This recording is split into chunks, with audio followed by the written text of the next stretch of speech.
Gimana Musa? Tempatku nanti di surga seperti apa?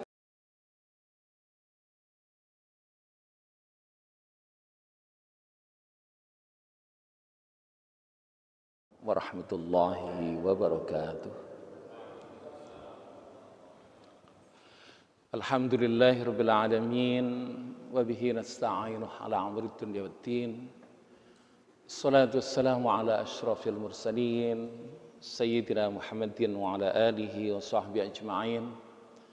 La haula wa la quwwata illa billahil aliyyil azim. Subhanaka la ilma lana illa ma 'allamtana innaka antal alimul hakim. Rabbi shrah li sadri wa yassir li amri wahlul 'uqdatam min lisani yafqahu qawli. Amma ba'du. Al-Fatihah. A'udzu billahi minasyaitonir rajim. Bismillahirrahmanirrahim. Iyyaka na'budu wa iyyaka nasta'in. Shiratal mustaqim. Shiratal ladzina an'amta 'alaihim ghairil maghdubi 'alaihim waladdallin. Amin. Bapak Ibu hadirin hadirat rahimakumullah, bil khusus kepada pengurus DKM Masjid Raya Harapan Indah yang mudah-mudahan semuanya dimuliakan oleh Allah Subhanahu wa taala. Alhamdulillah, syukurulillah. Kita bersyukur pada Allah Subhanahu wa taala atas rahmatnya pada pagi hari ini kita bisa hadir dalam kajian kita dan kita awali kehidupan kita dengan sholat subuh berjamaah. Mudah-mudahan ini mengundang rahmat Allah Subhanahu wa taala dan kita semuanya masuk kategori hamba yang dimuliakan oleh Allah Subhanahu wa taala. Salam dan salam mudah-mudahan senantiasa dilimpahkan kepada junjungan kita Nabi Muhammad sallallahu alaihi wasallam, kepada keluarganya, sahabatnya dan umatnya yang bersama. Bahasan kita pada kali ini adalah mengisahkan Allah dalam ibadah kepada Allah Subhanahu wa taala. Tema ini menjadi penting karena inilah yang melatar belakangi terjadinya ikhlas secara kafah. Dan ini perkara yang sangat sulit. Kalau kemudian kita merujuk kepada yang ditulis oleh banyak ulama kita, termasuk pada golongan tabi'in, yang paling kemudian dikhawatirkan adalah umat ini beribadah pada Allah Subhanahu wa taala, tapi ada selain Allah yang masuk ke dalam alam pikirannya kita ibadah pada Allah Subhanahu wa taala.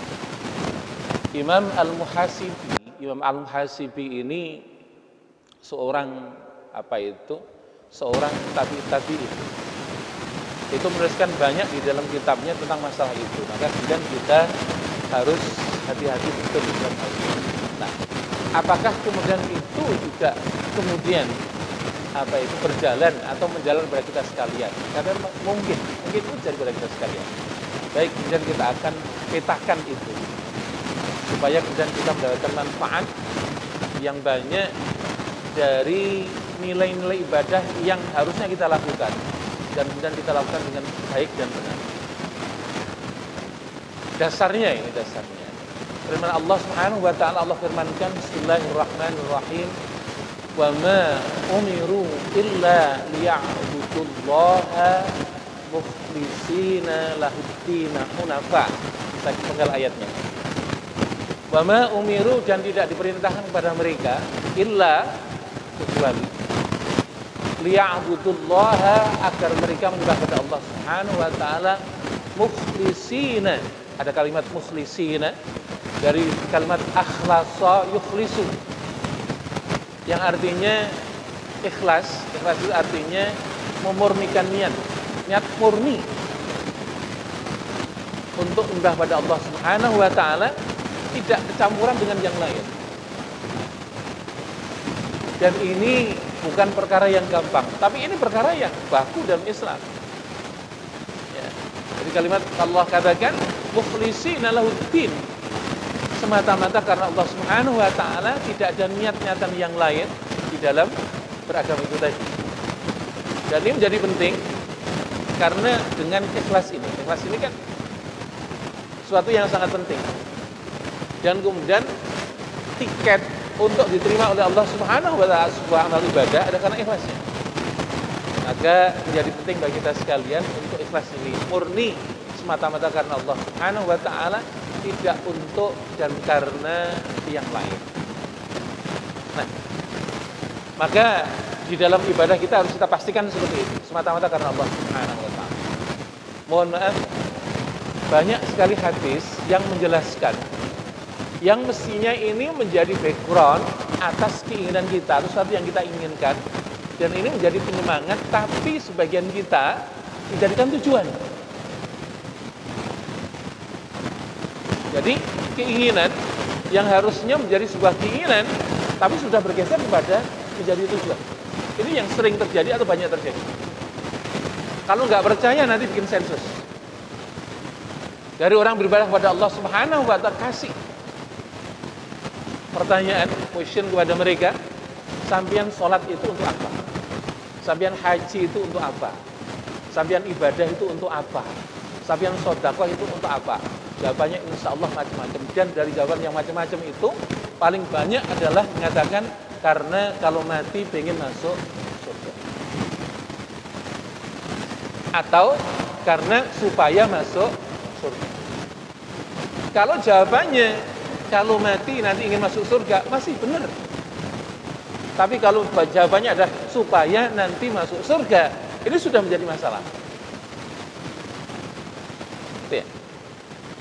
Jadi kalau surga itu makhluk atau bukan?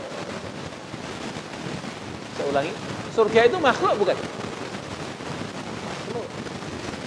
Padahal kita diperintahkan untuk ibadah karena Allah. Oleh karena itu harus dipilah mana tujuan dan mana keinginan. Tujuan murni kepada Allah Subhanahu. Ini ghoyahnya adalah karena Allah. Ini ghoyah, tujuan. Nah, kemudian wasilahnya bisa macam-macam. Dan keinginannya juga macam-macam. Nah, kadang di sini kita juga nggak bisa memilah mana ghoyah, mana wasilah. Saya tanya, ibadah itu ghoyah atau wasilah? Tujuan atau sarana? Ibadah itu sarana, bukan tujuan. Tujuannya Allah tadi. Sarananya adalah ibadah. Jangan salah ya. Jadi ghoyahnya, sarananya ibadah, tujuannya Allah Subhanahu wa taala. Kadang-kadang mohon maaf, kita atau umat ini banyak kalang kabut, tidak bisa membedakan mana sarana, mana tujuan. Tujuan harus baku. Jadi menentukan tujuan, sarananya baru kemudian kita jalankan. Seperti itu. Nah, ini sesuatu yang sangat penting. Kesini-sini banyak ngambrak. Karena ya memang ada hadis. Cuma hadis itu tidak dipahami sebagai apa itu, dengan pemahaman yang pas. Termasuk orang sholat duha. Hadisnya kan jelas. Barang siapa sholat duha 4 rakaat di awal hari, barang siapa sholat duha 4 rakaat karena Allah, barang siapa sholat duha 4 rakaat, maka Allah jamin gak akan fakir sampai dengan akhir. Nah, inilah yang kemudian menjadi pegangan orang. Kalau ditanya kenapa sholat duha, supaya tidak fakir, supaya usahanya lancar, supaya kemudian yang diinginkan tercapai, macam-macam. Jadi kalau begitu bergeser nggak? Nah, ini masalahnya. Oleh karena itu, bahwa orang pengen rezekinya lancar boleh, tapi jangan meningkat pada tingkat tujuan, hanya pada tingkat sarana. Orang pengen masuk surga boleh, nggak apa-apa, tapi jangan jadi tujuan. Dan dudukkanlah ini sebagai sarana saja. Tujuannya adalah semata-mata karena Allah Subhanahu wa ta'ala. Dan kita sering salam tunjang. Ada sedekah supaya usahanya gampang, supaya rezekinya banyak. Kalimat supaya itu tujuan. Nggak bisa seperti itu. ini akan menggeser kepada pemahaman yang salah bahwa dia menjadi lancar usahanya gara-gara sedekah. Ya, gara-gara sedekah. Enggak ada urusannya seperti itu. Karena namanya rezeki itu kan sudah flat, diberikan oleh Allah Subhanahu wa taala dan ditakdirkan atas manusia itu dari zaman azali. Dari zaman sebelum langit dan bumi diciptakan sekira 50.000 tahun, rezeki seseorang, jodoh seseorang, mati seseorang, kemudian dia termasuk orang yang beruntung atau orang celaka, itu semuanya sudah ditentukan oleh Allah Subhanahu wa taala, enggak bisa digeser dengan yang lain. Nah, seperti itu, maka kemudian sedekah tidak punya pengaruh apa-apa sebenarnya. Karena takdirnya sudah ditentukan pada bahasan takdir pada waktu yang seperti itu. Nah, maka jangan sampai kemudian kita membelokkan niat dalam beribadah ini, berbelok dari yang mestinya semata-mata karena Allah, tapi kemudian ada tujuan lain daripada selain Allah Subhanahu wa ta'ala. Dan ini adalah sesuatu yang menggoda. Sesuatu yang menggoda. Oleh karena itu, dalam banyak hal, amalan masyarakat kita kadang-kadang masih dipenuhi seperti itu. Masih dipenuhi dengan seperti itu. Sedekah, kemudian sholat sunnah, kemudian termasuk hal-hal yang berkaitan dengan itu. Maka ini semuanya kadang-kadang berbelok. Membelokkan apa dari kata yang tujuannya mestinya semata-mata karena Allah, tapi kemudian kita belokkan karena makhluk Allah Subhanahu wa ta'ala. Seperti ini adalah membelokkan kepada sesuatu yang benar. Jadi membelokkan kepada arah yang benar dari arah yang mestinya harus ditempuh oleh kita sekalian, yaitu adalah semata-mata yang harusnya semata-mata karena Allah. Karena perintahnya seperti itu.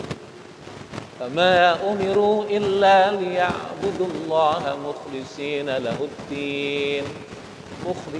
lahuddin hunafa, dan seterusnya seperti itu. Makanya kita harus pahami betul, dan terlalu banyak orang kita yang seperti itu. Nah, inilah sesuatu yang kemudian akan bertabrakan dengan perintah Allah Subhanahu wa ta'ala, bahwa kemudian kita semuanya diperintahkan oleh ibadah pada Allah Subhanahu wa ta'ala semata-mata karena Allah. Ada satu riwayat. Riwayat ini adalah berkaitan dengan cerita pada masa Bani Israel. Pada masa itu ada seseorang yang ibadahnya pada Allah luar biasa. Umurnya panjang. Dia dipanjangkan umurnya sampai dengan 500 tahun. Kerjaannya sujud terus. Sujud. Sehingga mukanya rata. Cuma dalam ibadahnya seperti itu. Dia senantiasa dalam beribadah itu mengharapkan tujuannya supaya masuk surga. Dalam ibadahnya masuk surga. Tujuannya masuk surga. Maka kemudian makin lama ibadahnya dipenuhi dengan pemikiran seperti itu.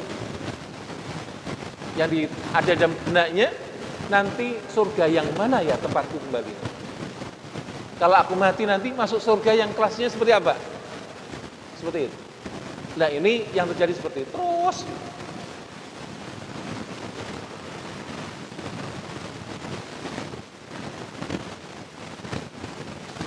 diganti. Terlalu biasa.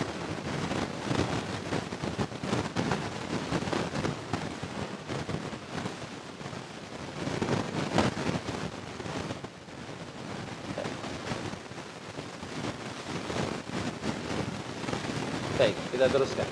Jadi orang ini dalam ibadahnya yang bagus itu, yang dipikirkan surga. Akhirnya menyiksa pikiran dia kali ini.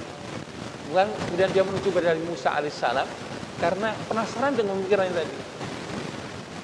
Maka kemudian ketemu Nabi Musa. Kemudian Nabi Musa mau ke Bukit Tursina untuk munajat pada Allah Subhanahu wa ta'ala. Ketemu dengan Nabi Musa, tanya, Musa, mau kemana engkau? Saya akan munajat kepada Allah Subhanahu wa ta'ala di Bukit Tursina. Kebetulan Musa, nanti kalau ketemu dengan Allah, tanyakan kepada Allah ya, surga saya itu nanti yang seperti apa? Yang seperti itu. Nabi Musa mengatakan, ya nanti akan saya tanyakan kepada Allah kalau saya sudah kepada Allah. Ya Musa, pokoknya nanti kalau sudah ketemu dengan Allah, sampaikan kepada Allah bahwa surga saya itu nanti yang kelasnya seperti apa. Maka ketika Nabi Musa setelah mengucap kepada Allah, maka dia ngadu kepada Allah, ya Allah, hambamu yang ahli ibadah itu tanya kepadaku, agar ditanyakan masa ini pada engkau, kelak surganya kalau dia mati seperti apa surganya. Pede banget. Jadi pede banget masuk surga. Maka Allah jawabnya apa? Musa sampaikan kepadanya bahwa tempatnya di dalam neraka. Selesai munajat Nabi Musa pulang, orang ini udah nunggu. Setelah nunggu itu, maka kemudian setelah ketemu dengan dia, Nabi Musa alaihissalam, dia tanya, Musa, udah ketemu dengan Allah? Udah tanyakan pertanyaan saya kepada Allah? Sudah. Gimana Musa? Tempatku nanti di surga seperti apa? Masih surga. Nabi Musa mengatakan pada dia, sebenarnya Nabi Musa nggak tega juga, karena pasti akan kecewa. Itu katakan Allah mengatakan tempatmu dalam neraka, pingsan orang itu. Selama ini yang dipikirkan surga, maka kemudian dia tidak masuk surga. Karena tadi masalahnya dia berpikir ibadahnya harus surga itu. Dia bersedih bang. Ketika dia sumat dari pingsannya, maka kemudian dia ngomong pada Nabi Musa dan matanya sudah sembab karena sedih. Yang dibayangkan selama ini masuk surga, ternyata kemudian dia ada neraka. Dia mengatakan Nabi Musa, kayaknya memang saya salah dalam ibadah. Salah saya. Niatan saya mungkin salah, atau ada ibadah saya yang salah. Tapi kalau begitu jawaban Allah, Musa sampaikan pada Allah, saya ikhlas. Saya ridho, gak masuk surga, gak apa-apa. Saya ikhlas mata-mata karena Allah, saya ikhlas. Tapi kalau boleh Musa sampaikan kepada Allah, agar Allah membesarkan badanku sebesar neraka itu sendiri, agar tidak ada orang lain yang masuk neraka selain daripada aku. Tolong saya sampaikan kepada Allah seperti itu. Betul. Setelah kemudian Nabi Musa pada suatu ketika munajat kepada Allah, menyampaikan ini, dan Allah sudah tahu. Ya Allah, hambamu yang telah engkau vonis masuk neraka itu, dia mengatakan padaku, dia ikhlas ridho kepada aku akan ketentuan dari engkau. Mungkin dia salah pada selama ini. Dan dia ikhlas, dia ridho menerima itu semuanya. Kalau boleh, dia minta kepada engkau, ya Allah, agar badannya dibesarkan sebelum neraka itu sendiri, sehingga nggak ada orang lain masuk neraka selain dia. Maka Allah mengatakan Nabi Musa, Musa sampaikan kepadanya bahwa tempatnya di dalam surga. Ya. Gara-gara ikhlas, maka kemudian dimasukkan surganya Allah, walaupun sudah terlambat. Tapi Allah masukkan surga gara-gara kemudian dia ikhlas karena Allah. Coba tanya pada kita sekalian. Ini sesuatu yang penting bagi kita sekalian dan sesuatu yang sangat sulit bagi kita sekalian. Maka jangan menggeser kita dari tujuan yang mestinya harus kemudian kita tuju, yaitu semata-mata karena Allah, ikhlas karena Allah. Udah, urusan surga urusannya Allah, urusan neraka urusannya Allah. Masuk surga kita atau enggak masuk surganya kita, urusan Allah, biar enggak jadi beban kita dalam beribadah. Dan murni semata-mata karena Allah Subhanahu wa taala. Ada juga satu riwayat hadis. Rasulullah menceritakan, masih berkisar kepada seseorang, dan ini ada dalam beberapa kitab, termasuk ada dalam kitabnya Abu Hamid Al-Ghazali, dalam kitabnya Hidayatul Hidayah. Kitab ini adalah kitab muqaddimah daripada Ihya Ulumuddin. Di dalam kitab itu disebutkan, saya terjemahkan secara khulasah, nanti akan dihadapkan kepada Allah tiga orang. Tiga orang itu ada orang yang dermawan, tukang sedekah. Yang kedua adalah mujahid, pejuang, pahlawan. Yang ketiga adalah seorang alim. Tiga. Ketika itu langit sudah dilipat, Bumi sudah digulung. Dipanggil oleh Allah 3 orang. Yang pertama adalah seorang dermawan. Wahai seorang yang dermawan, kata Allah, ya Tuhanku, aku adalah seorang yang dermawan. Aku santuni orang miskin, aku sayangi anak yatim, aku membangun sarana untuk keperluan orang-orang banyak. Ya mungkin kalau dibahasakan sekarang ini ya, bangun masjid, bangun musola, bangun sarana umum, sedekah untuk yang lain kayak gitu. Allah yang tahu persis niatan seorang hamba di dalam beribadah kepadanya, menjawab padanya bohong. Kamu sedekah, kamu menyantuni anak yatim, ngasih fakir miskin, kamu bangun masjid dan sebagainya. Ini terjemah khulasah ya. Maka kemudian kamu hanya ingin disebut oleh orang banyak bahwa kamu seorang yang dermawan. Kamu ingin disebut oleh orang banyak bahwa kamu adalah seorang pemurah. Kamu ingin disebut orang banyak bahwa kamu tukang ngamal. Kayak itu. Maka Allah panggil yang kedua. Kedua ini mujahid. Wahai seorang pahlawan, wahai seorang gagah perkasa. Dalam bahasa aslinya ada seorang gagah perkasa yang mengatakan, ya Tuhanku, aku ada seorang yang gagah perkasa, aku bela yang ma'ruf, aku perangi yang mungkar, agar namamu tegak, agar kalimahmu tegak. Allah yang tahu tentang niatan hamba dalam hatinya ketika beribadah kepadanya, dia bohong. Kamu merangi yang mungkar, kamu menegakkan yang ma'ruf, kamu hanya ingin disebut oleh orang banyak bahwa kamu seorang pahlawan. Kamu seorang yang gagah berani, seorang pemberani. Kayak gitu. Allah panggil yang ketiga, seorang alim. Baik orang yang alim, dia jawab, ya Tuhanku, aku adalah seorang yang alim. Aku adalah seorang yang alim. Aku ajarkan kepada hambamu tentang ilmu-ilmu yang berkaitan dengan syariatmu, agar mereka semuanya tahu tentang bagaimana harusnya orang beribadah dan seterusnya. Aku berikan penerangan pada orang banyak agar mereka menjadi orang yang benar, yang berjalan pada petunjukmu dan sebagainya. Allah yang tahu tentang hati seorang hamba, menjawab padanya, bohong kamu. Kamu mengajar kepada orang banyak, kamu berceramah, kalau bahasa sekarang, kamu memberikan penyuluhan pada orang banyak, kamu hanya pengen disebut bahwa kamu orang alim, kamu pengen disebut kamu ustadz, kamu kiai, kamu ajengan dan sebagainya. Maka Allah mengatakan pada ketiganya, baliklah kalian ke dunia, barangkali kalian mendapatkan balasan dari orang-orang yang karena mereka kamu beramal, kalian beramal. Baliklah kamu ke dunia, barangkali kalian mendapatkan imbalan, balasan dari orang-orang yang dulu kalian beramal karena orang-orang itu. Saudara, langit sudah dilipat, bumi sudah digulung. Kira-kira penderitaan seperti apa yang dialami orang kayak gitu?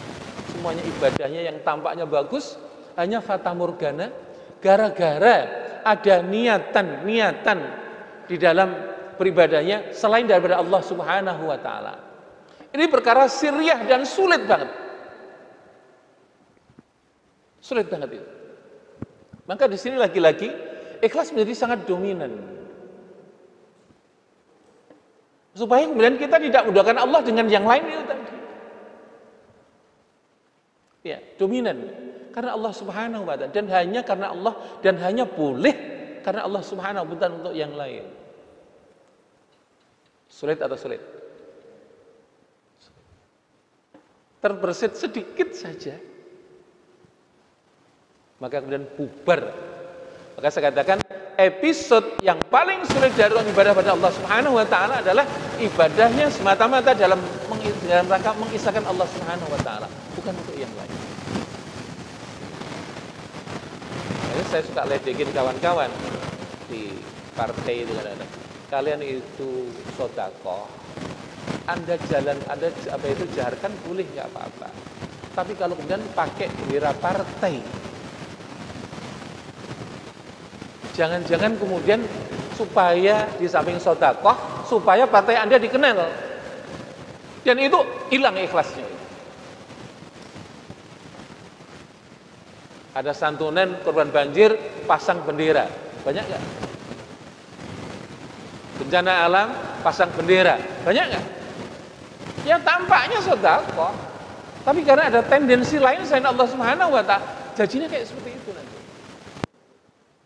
Jadi episode yang paling sulit dari seorang beribadah adalah bagaimana dia menjaga kemurnian dalam mengisahkan Allah Subhanahu wa Ta'ala dalam ibadah. Kalau ada tujuan yang lain, maka dia menyekutukan Allah Subhanahu wa Ta'ala. Ya. Jadi kalau ada tujuan lain dalam ibadahnya, maka dia menyekutukan Allah Subhanahu wa Ta'ala. Ini saya sampaikan di mana-mana seperti itu. Karena kadang-kadang mohon maaf, setan itu main pada tingkat ini. Orang beribadah dihalang-halangi, tapi kalau kemudian nggak bisa dihalangi, udah dilepas saja.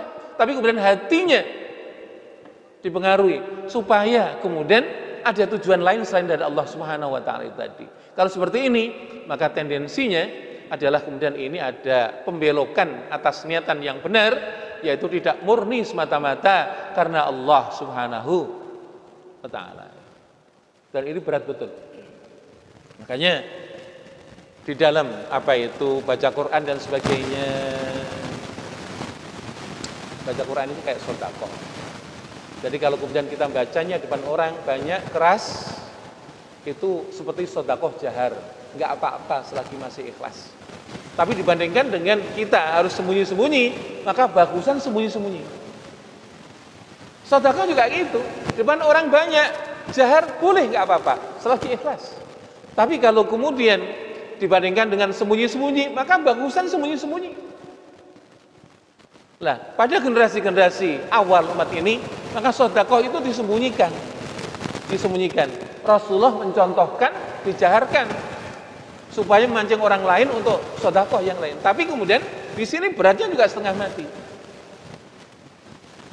Karena lagi-lagi, karena setan itu berusaha untuk mencerabut ikhlas dalam hati setiap orang yang beribadah kepada Allah Subhanahu wa Ta'ala. Kalau sudah ikhlasnya hilang, maka kemudian selesai urusan. Setan nggak usah susah-susah lagi. Karena apa? Ujungnya pasti salah. Nah ini makanya Nabi SAW dalam hadisnya menakutkan kepada umat ini yang berbuat riya. Riya itu apa? Dari ro'a, yara, menurut kalimat riyaan, menunjukkan amalnya kepada yang lain. Nyatanya adalah karena orang lain itu. Dan ini adalah sesuatu yang bahaya. Nabi SAW mengatakan, yang aku takutkan dari umat ini adalah sirkul asghar. Apa syirkul asghar ya Rasulullah? Apa syirkul asghar itu ya Rasulullah? Maka kemudian Nabi SAW menjelaskan dalam beberapa riwayatnya, ada katakan ada riyaan, ada kalimat yang lain dengan bahasa yang lain, yaitu menunjukkan amal kepada orang lain. Jadi ini sudah pada kategori syirik walaupun syirkul asghar. Jadi yang ditakutkan oleh Nabi itu justru ini. Makanya sering saya sampaikan pada beberapa kesempatan, termasuk kepada adik-adik kita yang baru mulai dakwah dan sebagainya. Urusan dakwah itu adalah urusan menyampaikan agama, bukan urusan makmur atau tidak. Oleh karena itu, kalau kamu ingin jadi ustadz, jadi kiai, maka siaplah jadi orang fakir. Jangan kemudian nanti pikiran kamu nanti yang terkenal. Tapi sekarang banyak loh Pak. Saya coba tanya pada beberapa mahasiswa itu, kenapa niatan kamu ingin masuk fakultas dakwah dan penyiaran? Nanti supaya jadi ustadz yang tenar. Kayak itu tenar. Tenar itu kayak apa? Yang masuk TV. Loh, ini gimana? Saya tanya, nggak boleh Pak? Nggak boleh. Jadi kalau orang mencari ilmu tujuannya supaya tenar, supaya banyak harta, supaya masyhur, dikenal orang banyak, maka orang kayak ini masuk neraka. Itu ya, masuk neraka. Gara-gara apa? Itu tadi masalahnya. Nggak bisa seperti itu. Sekarang banyak nggak seperti itu? Orang berlomba-lomba mempublish dirinya supaya dikenal oleh orang banyak, supaya masyhur dan sebagainya itu ya. Banyak nggak? Bahaya itu. Nah, hal yang paling gampang, ini gampang menjerumuskan kita itu. Ini lagi-lagi kemudian setan itu dengan cara yang canggih Pak ya, untuk menyesatkan manusia itu. Ketika kita dipuji orang dengan kebaikan kita. Ingat ya? Jadi yang paling sulit adalah ketika orang memuji kita dengan kebaikan kita. Jadi kita melakukan kebaikan, orang memuji. Kita senang dengan pujian itu, bubar itu amal. Ya. Jadi kita dipuji, kemudian kita senang, kita bangga, maka amalan kita bubar dengan itu semuanya. Cuma sedikit aja. Ada nggak seperti itu? Berat. Dipuji kita dengan kebaikan kita, bangga kita, bubar amal itu, hilang.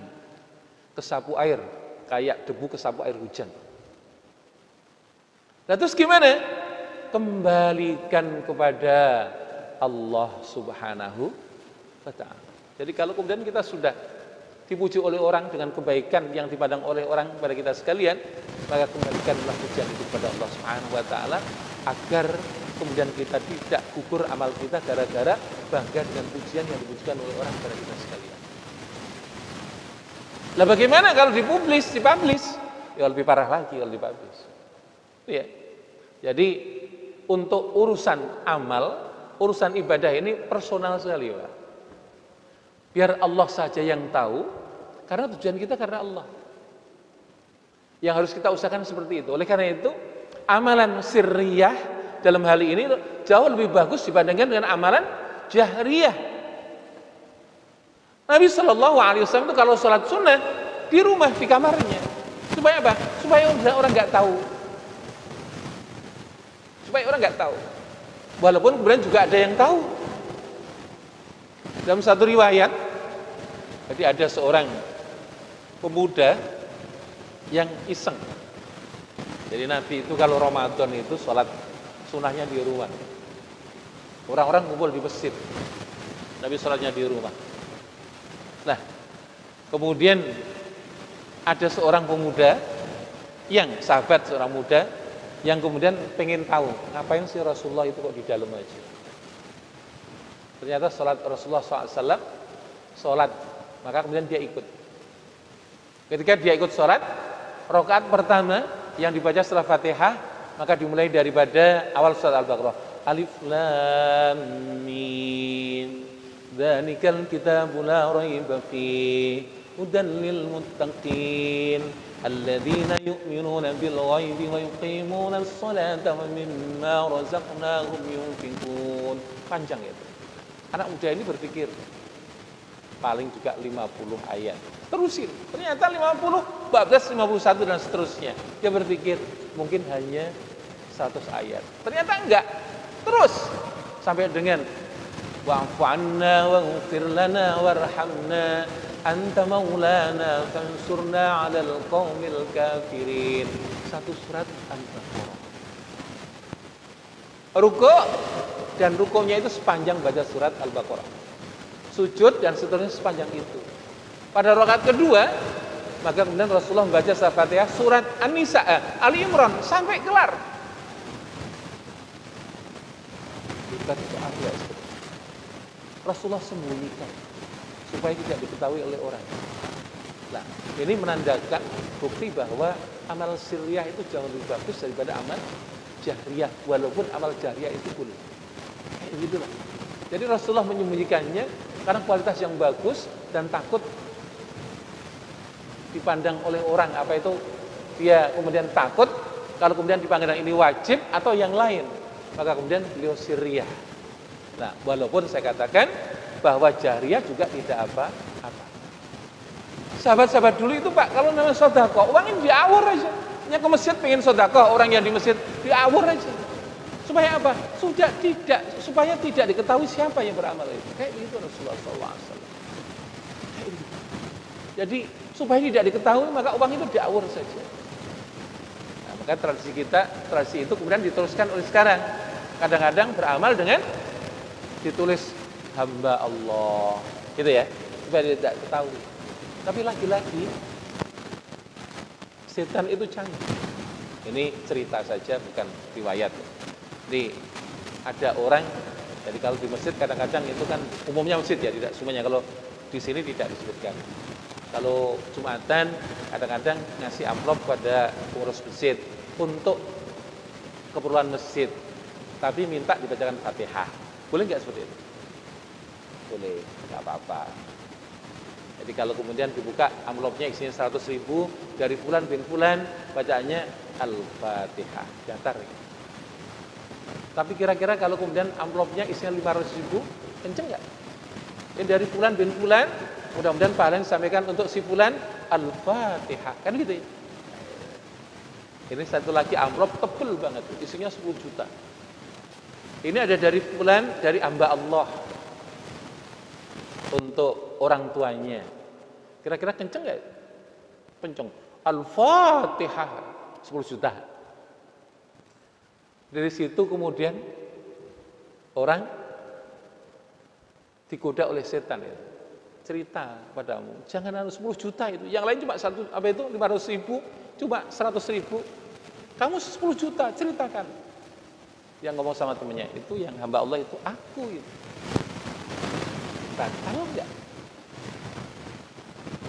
Ini sulitnya seperti itu. Kalau sudah seperti itu sulit kan?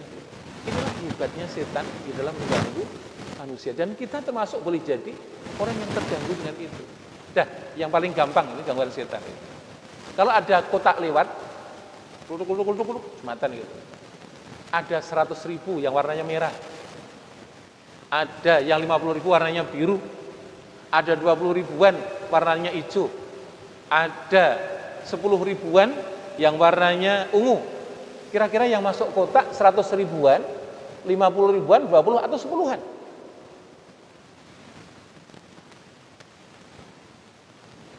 Kalau yang masuk 100, aman kita dari gangguan setan. Tapi sering kita ketipu oleh setan. Oh, jangan banyak-banyak, besok juga amal lagi. Keluarkan aja yang warnanya ungu. Jadi kadang-kadang bukan ungu, kadang-kadang yang abu-abu yang nggak jelas. Jadi yang 100 ribuan ada, 50 ribuan ada, tapi yang masuk itu yang warna abu-abu itu. Ketipu setan. Maka sekali-sekali kita nipu setan. Bisa nggak nipu setan? Jadi kalau ada kotak lewat, keluarkan yang 2000-an. Oh, setannya tepuk tangan itu. Begitu sudah mau masuk, cabut. Yang 100 ribuan masuk, blek, kaget itu setan. Sering kaget kayak begitu. Oh, bisa pingsan itu.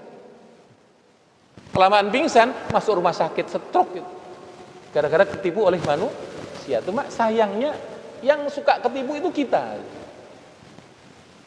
Ini ya, yang suka ketipu itu kita. Nah, ini di dalam beramalnya sudah kayak begitu. Masalah ikhlasnya, dia berusaha mati-matian.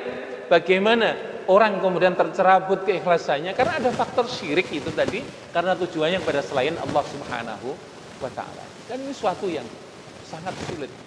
Sangat sulit. Jadi bukan orang beramalnya, bukan, tapi ikhlasnya ya. Yang kemudian ini suatu yang sulit, tapi sesulit apapun, maka orang harus kemudian semata-mata diniatkan adalah karena Allah Subhanahu wa ta'ala. Banyak ayat yang berkaitan dengan itu. Allah ngasih tahu kepada kita sekalian, ya ayuhan nasu ubudu rabbakumul ladzi khalaqakum wal ladzina min qablikum la'allakum tattaqun alladzi ja'ala lakumul arda firasyan was samaa'a binaa'a wa anzala minas samaa'i maa'an fakhraja bihi minat thamarati rizqan lakum fala taj'alu lillahi andatan wa antum ta'lamun. Kalau kemudian kita jelaskan ayat ini, Allah menyuruh ya ayuhan nasu ubudu rabbakum. Manusia, sembahlah oleh kamu sekalian akan Tuhanmu. Alladzi khalaqakum, yang telah menjadikan kepada kamu sekalian, walladzina min qablikum, dan orang-orang sebelum kamu sekalian, la'allakum tattaqun, agar kamu sekalian menjadi orang-orang yang bertakwa kepada Allah Subhanahu wa taala. Alladzi ja'ala lakumul arda firasya, Allah yang ja'ala lakumul arda firasya, menjadikan untuk kamu sekalian arda, bumi, firasan, sebagai hamparan. Ada yang mengatakan sebagai tikar. Ya. Was samaa'a binaa'a, dan langit sebagai bangunan, sebagai atap. Wa anzala minas sama'i ma'an, dan Allah menurunkan dari langit itu ma'an, air hujan, fa akhraja bihi minat thamarati rizqan lakum, dan dari air hujan itu Allah mengeluarkan untuk kamu sekalian apa itu rizki bagi kamu sekalian. Fala taj'alu lillahi andadan, Allah perintahkan fala taj'alu lillahi andadan, jangan kalian membuat tandingan atas Allah Subhanahu wa taala. Wa antum ta'lamun, sedangkan kamu mengetahui semuanya. Ini ayat ini mengarahkan pada kita sekalian. Allah mengingatkan Allah itu sudah baik sama kita loh. Allah sudah baik sama Anda loh, yang telah menurunkan langit, dari langit itu hujan, yang telah kemudian menciptakan langit sebagai atap, yang menciptakan bumi sebagai hamparan. Maka Allah Subhanahu wa taala katakan wala taj'alu lillahi andadan, jangan sekali-kali kalian membuat atas tandingan atas Allah Subhanahu wa taala. Jadi di sini juga perintah yang kepada kita sekalian, jangan sampai kemudian kita tidak mengisahkan Allah Subhanahu wa taala termasuk dalam ibadah tadi. Lah, kadang-kadang kemudian kita kebawa dengan pemaknaan ibadah yang belum pas bagi kita sekalian. Kita pikir bahwa ibadah itu sekedar pada zahirnya ibadah, bukan. Ibadah itu tidak akan ada manfaatnya kecuali ada dua aspek, zahirnya dan batinnya. Zahirnya adalah ibadahnya, batinnya adalah ikhlasnya. Ini ya, suatu yang sangat penting bagi kita sekalian. Jadi zahirnya adalah ibadah, batinnya adalah ikhlas itu sendiri. Sehingga kalau dua hal ini tidak menyatu jadi satu, maka nggak ada manfaatnya yang disebut dengan ibadah itu. Nah, yang paling banyak adalah masih banyaknya atau kelirunya sebagian kita dengan ibadah itu hanya zahirnya saja. Ini makanya dalam segala hal itu menjadi penting. Termasuk pada bahasan-bahasan yang lalu kita sampaikan. Jadi ibadah batin itu harus menyertai ibadah zahir. Nah, ini karena ibadah batin yang paling substansial dalam ibadah kita adalah semata-mata karena Allah, dalam rangka pengabdian kita kepada Allah Subhanahu wa taala. Nah, karena Allah itu dinamakan dengan ikhlas dan bernilai dari Allah Subhanahu wa taala kalau kemudian di dalamnya ada ikhlas itu. Kenapa? Arahnya karena dalam ikhlas itu ada pengisaan kepada Allah Subhanahu wa taala. Oleh karena itu ini perkara, lagi-lagi saya mengatakan ini perkara yang sulit. Jadi sedekah dengan ikhlasnya itu sulitan mana? Sulitan ikhlasnya. Oleh karena itu lebih bagus banyak tapi nggak ikhlas. Lebih bagus mana? Antara banyak nggak ikhlas dengan sedikit ikhlas. Bagusan mana? Lebih bagus banyak tapi ikhlas juga gitu ya. Seperti itu. Cuma ini ya paling tidak sedikit nggak apa itu?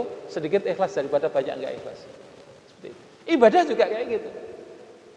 Ini. Nah, sekarang yang termasuk sesuatu yang menakutkan bagi kita sekalian adalah membanggakan kita dan kita beribadah. Hati-hati, hati-hati. Kita beranggapan saya paling benar, yang lain salah, itu bahaya. Ya. Saya yang benar, yang lain salah, itu bahaya. Karena apa? Nanti mentoknya di ibadahnya bukan ikhlasnya. Saya yang benar, yang lain keliru. Ini ya, ini adalah juga bahaya. Dan sekarang mulai banyak orang cenderung menyalahkan kepada orang di dalam masalah-masalah yang seperti itu. Hindari, ini bahaya. Tidak sampai kepada apa itu riak, tidak, tapi membanggakan diri dalam beribadah kepada Allah Subhanahu wa taala itu membahayakan, karena kemudian kita akan kegeser kepada bahwa kita hebat. Ada di dalamnya ujub, bangga. Bangga itu bahaya betul. Ini juga untuk menampik ketidakikhlasan supaya kita ikhlas. Makanya di dalam tasawuf diajarkan kita, kalau dalam pandangan kita masih ada orang yang lebih hebat dari apa itu, dalam pandangan kita bahwa kita ini lebih hebat dari yang lain, itu keliru. Keliru. Dalam ibadah kita menganggap bahwa kita ini lebih hebat dari yang lain, itu keliru betul. Dalam sedekah ada kita menganggap kita yang lebih hebat dari yang lain, itu bahaya sekali. Itu mengarah kepada kebanggaan dan ini pangkal daripada segala kesalahan. Maka kalau ada orang nyalahin orang, gitu ya, sebenarnya kita harus hindari itu. Nggak usah masuk pada pikiran kita. Kalau perlu ditinggal aja. Untuk kemudian supaya kita tidak tertarik untuk mendengarkan dia atau memperhatikan dia. Ini sangat bahaya. Nah sekarang itu banyak model-model seperti itu. Dan ini juga termasuk pada kategorinya sesuatu yang sangat membahayakan untuk kita sekalian. Ini supaya ikhlas kita nggak tercerabut. Karena tercerabutnya ikhlas pada kita sekalian bisa karena diakibatkan oleh kebanggaan kita kepada diri kita sendiri dan beribadah pada Allah Subhanahu wa taala. Lagi-lagi harus saya sampaikan pada kita sekalian bahwa ibadah itu tujuan. Nah, ibadah itu sarana bukan tujuan. Sehingga kemudian namanya juga sarana, sifatnya seperti itu.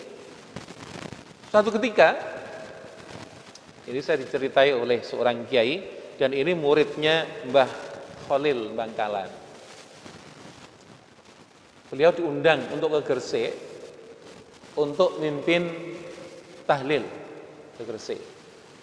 Dipotongkan sapi yang besar gitu.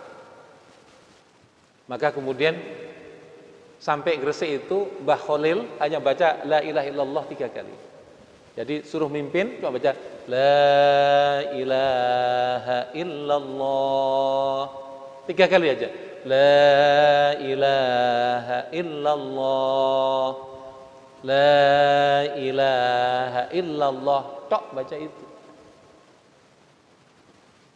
Setelah itu Mbah Khalil pulang ke Madura. Yang ngundang nggak puas, udah dipotongin sapi gede, kok cuma baca la ilaha illallah 3 kali. Orang Gresik kan bisa semuanya seperti itu. Maka pulang. Yang nyuruh datang kepada Mbah Khalil ke Bangkalan sana. Orang-orang nggak puas Mbah Kiai. Kenapa Mbah Kiai itu dipotongin sapi yang besar, baca tahlil cuma 3 kali tok. Mbah Kiai Khalil ketawa-ketawa aja. Terus kemudian dia ngomong pada muridnya, santrinya, ya baik kalau begitu, kira-kira di Gresik ada nggak apa itu sapi yang lebih besar dari itu? Oh ada. Udah bawa deh ke Madura, bawa ke Madura sana, bawa ke Bangkalan. Maka dia nyuruh pada santrinya. Santri sekarang bikin timbangan. Timbangan dari daun apa itu batang kelapa yang besar. Timbang itu. Maka setelah itu kemudian sapinya ditimbang. Kan masih jomplang posisinya. Maka dia tulis kalimat la ilaha illallah 3 kali. Ditimbang. Antara sapi yang besar itu dengan kalimat la ilaha illallah. Karena dia termasuk pada wali kekasih Allah, maka ternyata sapinya keangkat dan kalimat la ilaha illallah yang ditulis dalam satu kertas itu lebih berat dari itu. Intinya apa? Nah ini kalau kemudian kita bisa bicara dalam perspektif tasawuf, ikhlas, amal yang ikhlas itu walaupun sedikit, itu nilainya jauh lebih berat daripada yang banyak tapi enggak ikhlas. Tapi ada yang lain. Nah, orang tadi tidak puas dengan itu tadi, berpikiran bahwa sudah motong sapi besar, kok kemudian cuma 3 kali zikirnya. Akhirnya kayak begitu. Maka Mbah Khalil pengen menunjukkan kepada orang itu dan pengajaran untuk muridnya semuanya bahwa amalan yang besar itu belum tentu bermanfaat kalau tidak dibarengi dengan ikhlas. Gara-gara kemudian dia menggerutu karena menimbang motong sapi satu dengan kalimat la ilaha illallah dibaca 3 kali beratan motong sapinya, maka kemudian ditunjukkan bahwa kalimat la ilaha illallah yang dibaca dengan ikhlas maka bobotnya lebih jauh berat lebih dibandingkan dengan sapi yang besar seperti itu. Nah ini bahasanya seperti itu. Maka pada kita sekalian kadang-kadang kita terpaku pada amalan yang banyak tanpa kemudian kita sibuk mengusahakan bagaimana amalan yang banyak itu menjadi ikhlas mata-mata karena Allah Subhanahu wa taala. Termasuk kemudian dalam ibadah, baca Quran dan sebagainya, termasuk ngajar dan sebagainya. Walaupun kemudian barangkali ada kontrak. Saya beberapa kali, ini bukan riak, bukan, diundang ngisi oleh salah satu stasiun TV pada program Mata Air. Ya ada bisarohnya. Tapi kalau kemudian ini saya jadwal ngajar, saya tidak mau. Untuk apa? Saya ngeri. Dengan bisaroh yang besar itu, saya menjadi tidak ikhlas. Takut. Udahlah yang lain aja. Kalau yang lain kalau disuruh ceramah di TV kan enak. Senengin. Kalau saya enggak, karena takut itu tadi masalahnya. Nah ini untuk menjaga ikhlas itu susahnya setengah mati. Dan banyak orang-orang yang seperti itu banyak sekali. Ketika suatu yang sifatnya rutin baginya dan kemudian murni semata-mata karena Allah Subhanahu wa taala, maka ketika ada tawaran yang lain kemudian dia tidak mau karena takutnya untuk tidak ikhlas. Karena itu tadi, ikhlas adalah perlambang pengesaan kepada Allah Subhanahu wa taala oleh orang-orang yang beribadah. Maka tanpa ikhlas, ibadah itu menjadi mubadzir. Kalau sudah tujuannya kepada selain Allah Subhanahu wa taala, mubadzir plus dosa. Ya. Jadi bukan sekedar enggak diterima, tapi dosa. Karena ada riak di situ dan itu suatu yang sangat membahayakan untuk kita sekalian. Oleh karena itu, kita sekalian dihadapkan dengan banyak hal yang kadang-kadang sekarang dianggap wajar oleh orang banyak. Ya. Jadi kita harus sangat hati-hati, Pak. Hati-hati betul di dalam kehidupan ini. Oleh karena itu, kalau di dalam beberapa riwayat disebutkan begini. Jadi mengetahui tentang diri kita, diri sendiri itu jauh lebih banyak, lebih sulit dibandingkan mengenal pada orang lain. Paham tentang masalah diri kita sendiri jauh lebih rumit dibandingkan dengan mengenal pada orang lain. Bahasa mengatakan gajah di pelupuk mata tidak kelihatan, tapi kemudian kuman di seberang lautan tampak kelihatan. Seperti itu. Nah, makanya orang harus menyibukkan dirinya untuk banyak muhasabah, untuk banyak merenung, termasuk masalah-masalah yang ringan-ringan seperti itu. Karena kita tidak akan pernah kenal kepada Allah dengan baik, dengan benar, sebelum kita kenal pada diri kita sendiri. Ya, kalimatnya, man arafa nafsahu, faqad arafa rabbahu. Siapa yang tahu dirinya, faham dirinya, kenal dirinya, maka kenal akan Tuhannya. Pengertiannya adalah orang yang tahu kesalahannya, orang yang tahu kelemahannya, orang yang tahu kekurangannya, maka kemudian dia akan mencari bagaimana menutup kekurangan, kelemahan yang ada padanya. Sehingga dia disibukkan dengan bagaimana kelemahan yang ada padanya ditutup dengan amalan-amalan. Dan termasuk menata hati dengan sebaik-baiknya, agar kemudian hati ini memiliki keinsafan untuk senantiasa mencari kesalahannya, sehingga tidak ada keinginan untuk melihat dan kesalahan orang lain. Maka dalam bahasa ini, kalau orang masih tahu kesalahan orang lain, maka berarti dia enggak tahu kesalahan dirinya. Ya. Nah ini yang menjadi penting bagi kita sekalian. Oleh karena itu harus kemudian banyak diisi seperti itu, supaya ini tadi ibadah kita enggak mubadzir atau malah enggak kemudian menimbulkan sesuatu yang dosa lah. Karena ternyata banyak hal-hal yang membelokkan kita dari tujuan yang mestinya semata-mata karena Allah Subhanahu wa taala, kita kemudian digoda oleh keinginan-keinginan duniawi, sehingga kemudian ada hal lain yang kemudian nimbrung pada amalan kita, termasuk tujuan-tujuan yang tidak penting itu. Dan ini adalah kerjaan setan. Nah, makanya ini adalah perkara yang harus kemudian kita perhatikan dengan benar betul, semata-mata mengisahkan Allah Subhanahu wa taala dalam ibadah kita kepada Allah Subhanahu wa taala. Orang menganggap bahwa ibadah itu pasti mengisahkan Allah, belum tentu. Tergantung pada niatannya. Kalau niatannya semata-mata karena Allah, berarti dia mengisahkan Allah dalam ibadah itu. Tapi kalau tidak, maka kemudian dia lupa bahwa kemudian dia sudah menyebutkan Allah Subhanahu wa taala. Baik, ini yang saya sampaikan. Mungkin ada permasalahan-permasalahan yang ingin diangkat, saya persilakan. Waalaikumsalam.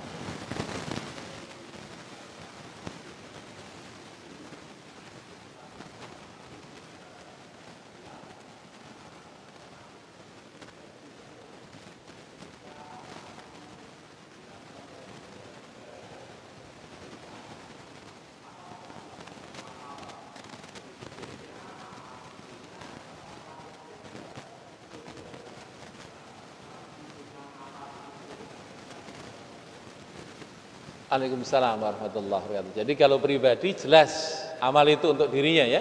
Tapi kalau kemudian pemerintahnya atau negaranya yang beramal, apakah rakyat akan ikut termasuk seperti itu, Pak? Nah, ini yang menjadi tentu kemudian ini yang substansinya mengarah kepada amalan-amalan yang baik. Bagaimana kalau tidak baik? Kalau amalan itu tidak baik, apakah ke bawah-bawah? Nah, ini repotnya hidup dalam masyarakat komunal, dari mulai keluarga sampai dengan masyarakat yang lebih besar sampai dengan negara. Maka kemudian ada hal-hal yang harus kemudian kita pahami dengan utuh. Kalau kita melihat daripada kemungkaran yang dilakukan oleh siapapun, maka kemudian kita punya kewajiban untuk taghyir, untuk merubah itu. Dasarnya adalah man ra'a minkum munkaran falyughayyirhu bi yadihi fa illam yastati fa bi lisanihi fa illam yastati fa bi qalbihi. Nabi mengatakan di ujung ini fadzalika at'aful iman. Yang kemudian paling rendah, yang kemudian kita tidak berbuat apa-apa, kita tidak mendoakan pada yang bersangkutan supaya dapat hidayah dari Allah Subhanahu wa taala, maka itu adalah yang kita hanya mendoakan saja, maka itu yang selemah-lemahnya iman. Bagaimana kalau kemudian ada yang berbuat salah kemudian kita cuek saja? Maka ada satu hadis yang menjelaskan pada bab yang lain seperti itu ada kehilangan iman. Jadi orang yang mendapati sesuatu kemungkaran kemudian diam saja, maka sebenarnya imannya nggak ada ketika itu, karena nggak punya sense, nggak ada kepekaan pada masalah seperti itu.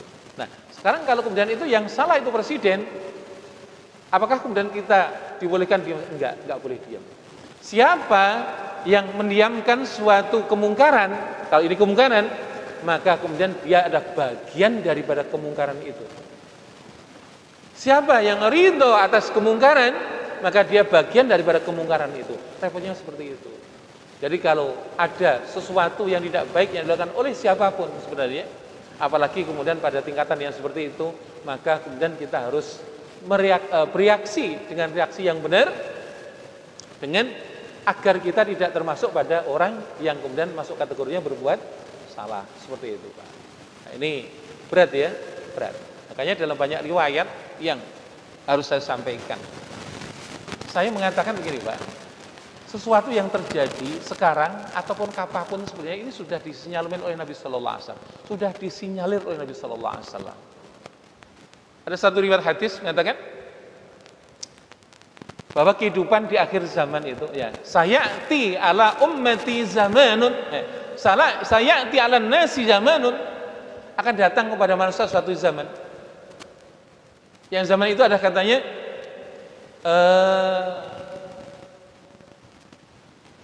pemimpinnya ru'usahum kal asad. Ru'usahum, pemimpin mereka itu kayak asad, kayak singa. Wa wizara'uhum kadzik. Menterinya kayak dik, serigala. Wa qudatuhum kal kilab. Kudotnya, hakimnya kayak kilab. Kilab itu jamak dari kalb. Kalb itu anjing. Kilab berarti anjing-anjing. Nah, kemudian riayatuhum, rakyatnya kal ghanam, seperti kambing. Jadi kalau sekarang di dunia manapun terjadi yang seperti ini, ya, itu hanya nyocokin dengan hadis Nabi Sallallahu Alaihi Wasallam. Makanya sering saya sampaikan, di dalam masalah berkaitan dengan memilih pemimpin itu, agama sudah ngatur. Cuma kadang-kadang orang nggak tertarik untuk menyampaikan itu, termasuk pada jamaah. Saya katakan, kalau Anda memilih pemimpin dan ternyata kemudian pemimpin itu salah, maka Anda harus mengingatkan pada pemimpin itu. Kalau enggak, kalian bersekutu atas itu dan itu berdosa. Kalau kita memilih pemimpin yang ujungnya kayak begitu, peringatkan kepada mereka, karena mereka jadi termasuk peran kita. Siapapun dari tingkat yang paling bawah, Pak, sampai paling tinggi seperti itu. Nah, sehingga ini karena ini punya dampak kepada kita. Oleh karena itu kita harus sangat hati-hati dalam seperti ini. Ada orang yang mengatakan, udah nggak usah ngikut. Nggak ada, dalam agama itu holistik, utuh. Antara urusan dunia akhirat nggak bisa dipisahkan. Kalau kita misalkan ada dunia dan akhirat, sekuler gitu. Nggak bisa seperti itu.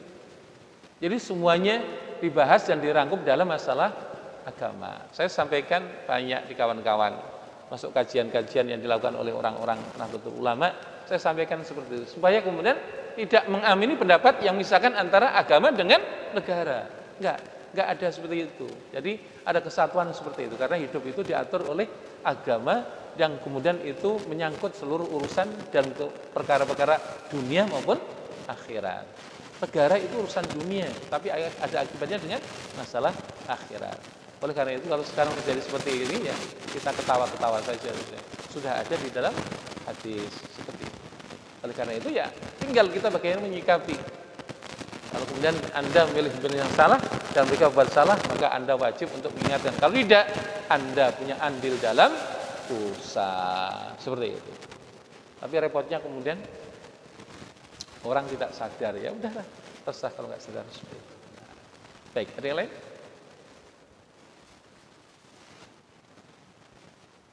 Ada yang lain? Cukup ya? Saya tanya kepada saudara sekalian, repot gak ibadah? Berat gak ibadah? Sulit ibadah, terutama pada episode menata hati. Supaya tetap kita mengisahkan Allah Subhanahu wa taala adalah perkara yang sangat-sangat sulit.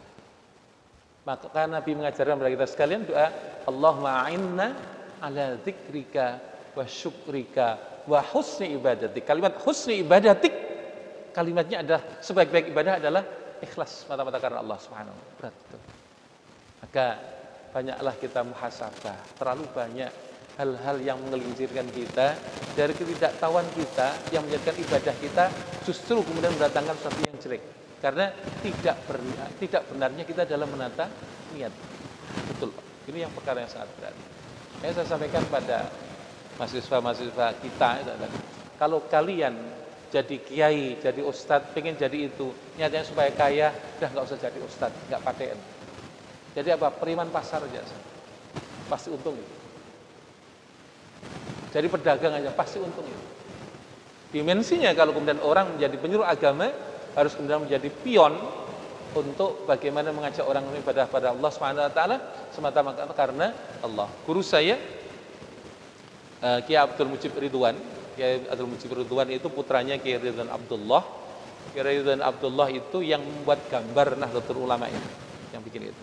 Jadi dia yang punya bengkelnya NU mengatakan kalau orang ingin menjadi kiai niatannya adalah nawaitul faqra lillahi ta'ala. Niatnya sun fakir karena Allah Subhanahu wa taala. Sanggup kayak gitu? Sanggup. Kalau sanggup silakan jadi kiai. Kalau enggak. Kalau kemudian Anda cuma pengen kaya jadi karena jadi ya boleh kaya, jadi kiai itu boleh kaya gitu ya. Tapi kalau niatnya untuk kaya mending enggak karena itu bahaya betul.